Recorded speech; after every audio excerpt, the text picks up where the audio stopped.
بسم اللہ الرحمن الرحیم۔ السلام علیکم ناظرین، اس امید کے ساتھ کہ آپ سب لوگ خیریت سے ہوں گے۔ کپتان کی جان کو خطرہ، بابر اعوان کا تہلکہ خیز بیان، IMF ریلیف فنڈ یا پھر عذاب، موجودہ صورتحال اور عاصف زرداری کا فرار، بلاول بھٹو کا سندھ شہباز شریف کے وفاق سے کتنا بہتر ہے۔ تمام تر تفصیلات آج کی اس ویڈیو میں ہم آپ کے ساتھ شیئر کریں گے۔ ویڈیو کی تفصیل میں جانے سے پہلے آپ ہمارے چینل کو سبسکرائب کریں، ویڈیو کو لائک کریں، کامنٹس باکس میں اپنے قیمتی رائے سے ضرور آگاہ کریں۔ ناظرین، وفاقی حکومت کے ساتھ مل کر عمران خان کے خلاف سازشیں بنانا بلاول بھٹو کا جمہوری حق ہے، لیکن کیا انہیں خبر ہے کہ ان کا اپنا سندھ کس حال میں ہے؟ مرسو سندھ نہ ڈیسو کے نعرے کی حدت اپنی جگہ، سوال مگر یہ ہے کہ اشروں کے اقتدار کے بعد پاکستان پیپلز پارٹی نے سندھ کو کیا دیا؟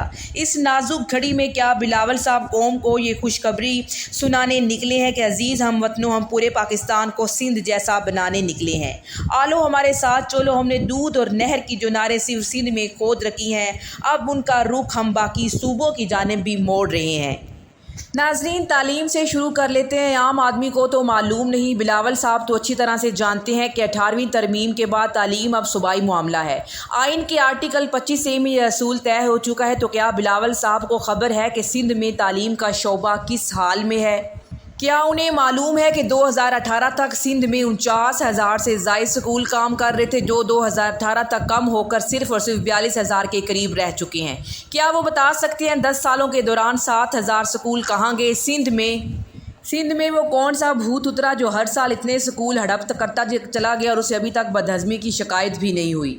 اور ناظرین، پاکستان پیپلز پارٹی جو کہ خواتین کے حقوق کی بڑی علمبردار بنی پھرتی ہے، تو کیا کوئی ہے جو یہ رہنمائی فرما سکے کہ 2018 میں اس صوبے میں گرلز سکولوں کی تعداد تقریباً 9,000 تھی، وہ 2017 تک کم ہو کر 5,000 تک کیسے آ پہنچی؟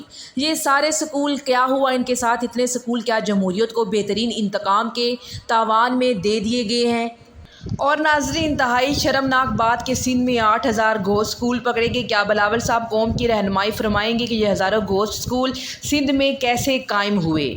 اور خبر کے مطابق ان میں سے کچھ سکول ایسے بھی تھے جن کے ملازمین اور اساتذہ کو ہر ماہ تنخواہیں ادا کی جا رہی تھیں۔ کیا یہ محض اتفاق ہے؟ تنخواہوں کا نیلام گھر سندھ میں لگا رہا یا کچھ سیاسی وابستگی بھی بروئے کار آئی تھی؟ اور اس بات کا تو کوئی امکان ہی نہیں کہ بلاول صاحب کے سندھ میں کوئی مائی کا لال کرپشن کر سکتا ہو۔ اور ناظرین، جو سکول موجود ہیں ان کی بھی سن لیجیے۔ ہاری ویلفیئر ایسوسی ایشن کی جانب سے the political economy of education Sindh 2022 کے عنوان سے شائع ہونے والی رپورٹ کے مطابق 53% سکولوں میں پینے کے پانی کی سہولت بھی میسر نہیں ہے، اور لڑکوں کے 50% سکولوں میں ٹوائلٹس کی سہولت بھی موجود نہیں ہے۔ اور لڑکے تو پھر بھی جمہوریت کو بہترین انتقام سمجھ کر کوئی راستہ نکال لیتے ہوں گے، لیکن شرمناک بات یہ ہے کہ لڑکیوں کے 47% سکول میں بھی ٹوائلٹ کی سہولت موجود نہیں ہے۔ اور ناظرین، مرحوم نواب شاہ کی دی ہوئی زمینوں کے صدقے قائم شہر نواب شاہ کو تو بے نظیر آباد کر دیا گیا۔ سرکاری خرچ پر قائم ہونے والے کیڈٹ کالج کا نام بھی بختیور کیڈٹ کالج رکھ دیا گیا، لیکن عالم یہ ہے کہ صوبے کے آدھے گرلز سکولوں کی بچیوں کے پاس ٹوائلٹس کی سہولت نہیں۔ انہیں سکول میں 7-8 گھنٹہ گزارنے ہوتے ہیں۔ کیا یہ بچے انسان نہیں، اور کیا ان کے کوئی انسانی حقوق نہیں؟ اور ابھی سندھ اسمبلی میں کھڑے ہو کر خود وزیر تعلیم نے یہ انکشاف فرمایا کہ سندھ میں سکول نہ جانے والے بچوں کی تعداد 62 لاکھ ہے۔ کیا بلاول صاحب کے پاس کوئی فارمولہ ہے کہ چند سال بعد جب یہ بچے جوان ہو جائیں گے تو ان کے روزگار کا کوئی امکان موجود ہوگا یا نہیں؟ یا پھر انہیں اسی بات پر بگلیں بجانا ہوں گی کہ جمہوریت بہترین انتقام ہے؟ اور ناظرین، دوسری طرف شہباز شریف حکومت کی کارکردگی بھی کسی تعارف کی محتاج نہیں۔ خلق خدا پر جو بیت رہی ہے وہ کسی سے ڈھکی چھپی نہیں۔ مسئلہ پیٹرول کا نہیں ہے کہ وہ مہنگا ہو گیا، مسئلہ یہ ہے کہ ہمارے پاس اپنی ناکام معاشی پالیسیوں کا بوجھ عوام کی کمر پر لاد دینے کے علاوہ کوئی متبادل حل ہے یا نہ کوئی ویژن۔ ہمارے ہاں معیشت کو سنبھالنے کے 2 ہی رہنما اصول ہیں، ایک تو یہ کہ کہیں سے قرضہ لے لیا اور کچھ سال مزے سے گزار لیے، اور دوسرے نمبر پر سر پر پڑ گئی تو انڈائریکٹ ٹیکسوں کے ذریعے لوگوں کو نچوڑ لیا، یا پھر پیٹرولیم مصنوعات اور بجلی مہنگی کر دی گئی۔ حتیٰ کہ درباریوں، خوشامدیوں اور کاسا لیسیوں کو بھاری معاوضوں پر PTV میں نوازنے کے پیسے بھی غریب عوام کے بجلی کے بلوں سے نکال لیے جاتے ہیں۔ اور افسر شاہی کی عمارات اتنی خوفناک ہو چکی ہیں کہ ہمارے تصور سے بھی باہر ہیں۔ بندرباٹ ایسی ہے کہ دنیا کے خزانے بھی اٹھا کر لائیں تو افسر شاہی کا پیٹ نہ بھرے۔ طاقت کا یہ عالم ہے کہ اپنی عمارات کی مونٹائزیشن تک نہیں ہونے دیتے۔ معیشت جو دو چیزوں سے کھڑی ہوتی ہے، ایک یہ کہ انڈسٹریلائزیشن ہو اور معاشی امکانات پیدا ہوں، دوسرا یہ کہ مشکل وقت آن پڑے تو بوجھ برابر تقسیم کر دیا جائے۔ یہاں یہ صورتحال ہے کہ انڈسٹریلائزیشن نہ ہونے کے برابر ہے اور زراعت کو ابھی تک انڈسٹری سمجھا ہی نہیں گیا۔ بوجھ ڈالنا مقصود ہو تو صرف عوام پر ڈال دیا جاتا ہے۔ یہ بات اب ہمیں شعوری طور پر سمجھنی ہے کہ اس معیشت کے ساتھ افسر شاہی کے چونچلے نہیں اٹھا سکتے، اس کے بارے میں کچھ سوچنا ہوگا۔ افسر شاہی ہمیں کتنے پیسے میں پڑتی ہے؟ جس دن اس کا درست اندازہ لگا لیا گیا، یہ پیٹرول کی کئی سالوں کی سبسڈی سے کئی گنا زیادہ نکلے گی۔ اور ناظرین، قرض کی یہ کہانی یوں تو 50 سال پرانی ہے، لیکن ضیاء الحق کی حکومت تک ہم پر اتنا قرض تھا کہ ہم اسے بآسانی چند سالوں میں اتار سکتے تھے۔ اور موجودہ حکومت کی ناقص پالیسیوں کی وجہ سے پاکستان کے زر مبادلہ میں بھی کافی کمی ہوئی اور ملک کی معیشت اس وقت اس حد تک گر چکی ہے کہ ہمارے پاس فارن ایکسچینج بھی نہیں ہے، ہم قرضوں کی ادائیگی کرنے کے قابل بھی نہیں رہے۔ اور موجودہ حکومت کے پاس قرضہ اتارنے کے صرف 3 ہی راستے ہیں: عوام کا خون نچوڑو اور قسط ادا کرو، دیوالیہ ہو جاؤ، یا پھر اس عالمی سودی معاشی نظام سے بغاوت کا اعلان کر دو۔ اور ناظرین، اپنے کامنٹس باکس میں مجھے ضرور بتائیے گا کہ موجودہ حکومت اس میں سے کس راستے پر چلتی ہوئی نظر آ رہی ہے۔ اور دوسری طرف آج عمران خان کو انسداد دہشت گردی کی عدالت میں طلب کیا گیا اور عمران خان پر آج حکومت اور پولیس کی جانب سے دہشت گردی کی نئی مزید دفعات لگا دی گئی ہیں اور عمران خان کو دہشت گرد ثابت کرنے کے لیے حکومت ایڑی چوٹی کا زور لگاتی ہوئی نظر آ رہی ہے تاکہ عمران خان کوئی نہ کوئی سزا عمران خان کو دلوائی جا سکے، اسے جیل بھیجا جا سکے اور حکومت عمران خان کو گرفتار کرنے کا جو موقع ہے کوئی نہ کوئی اس کے ہاتھ میں آ سکے۔ انسداد دہشت گردی کی عدالت میں آج جو سماعت ہوئی، اس کے اندر عمران خان کو 12 ستمبر تک ضمانت مل چکی ہے اور دہشت گردی کی مزید 4 دفعات لگائیں گی، جن کی بنا پر حکومت کو مکمل یقین تھا کہ آج عدالت عمران خان کو مزید ضمانت نہیں دے گی اور ان کی پوری پلاننگ تھی عمران خان کو گرفتار کرنے کے حوالے سے۔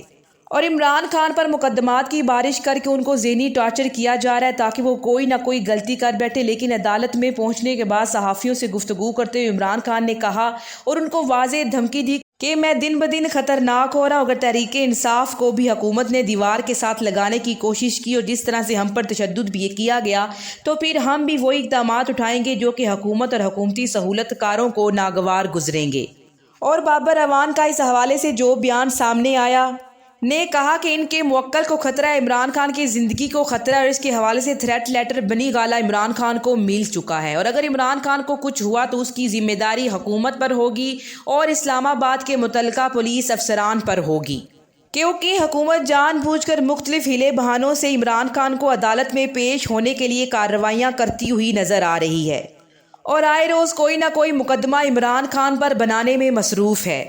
اور نہ صرف یہ بلکہ عدالت پیشی کے حوالے سے سیکیورٹی انتظامات پر بھی بابر اعوان نے خدشہ ظاہر کیا کہ عمران خان کی سیکیورٹی پر کافی کمپرومائز کیا گیا ہے جس کی وجہ سے عمران خان پر جانی حملہ ہو سکتا ہے، کوئی نہ کوئی سازش ہو سکتی ہے کہ عمران خان کو نقصان پہنچایا جا سکے۔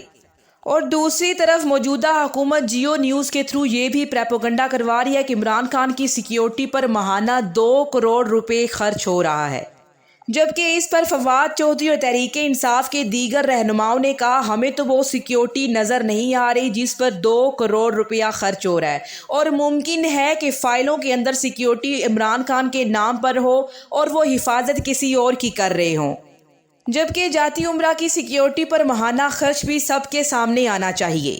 اور یہ ایک منصوبہ بناتے ہیں عمران خان کے خلاف اور عمران خان ان کے خلاف 10 منصوبے لے کر میدان میں کھڑا ہو جاتا ہے۔ بابر اعوان کی طرف سے عدالت میں استدعا کی گئی کہ کیا میرے موکل کو ضمانت دی جا سکتی ہے، وہ آج عدالت میں پیش نہیں ہو سکتے، جبکہ جج نے کہا کہ آپ نئی 4 دفعات پر ضمانت مانگ رہے ہیں، جب تک عمران خان خود عدالت میں پیش نہیں ہوں گے ضمانت نہیں ملے گی۔ اور ناظرین، عمران خان ضمانت کے حوالے سے عدالت میں پیش ہوئے اور عدالت نے 12 ستمبر تک عمران خان کی ضمانت کو منظور کر لیا ہے۔ اور ناظرین، توہین عدالت کا کیس عمران خان نے 2013 میں توہین عدالت کیس میں معافی مانگ لی تھی اور ججز کے سامنے معافی مانگتے ہوئے ان سے ایکسیپٹ کیا تھا انہوں نے کہ آئندہ کوئی ایسا عمل نہیں کریں گے جس پر توہین عدالت ہو، لیکن 2017 میں الیکشن کمیشن کے سامنے پھر انہوں نے توہین عدالت کیا اور وہاں پر بھی انہوں نے معافی مانگ لی۔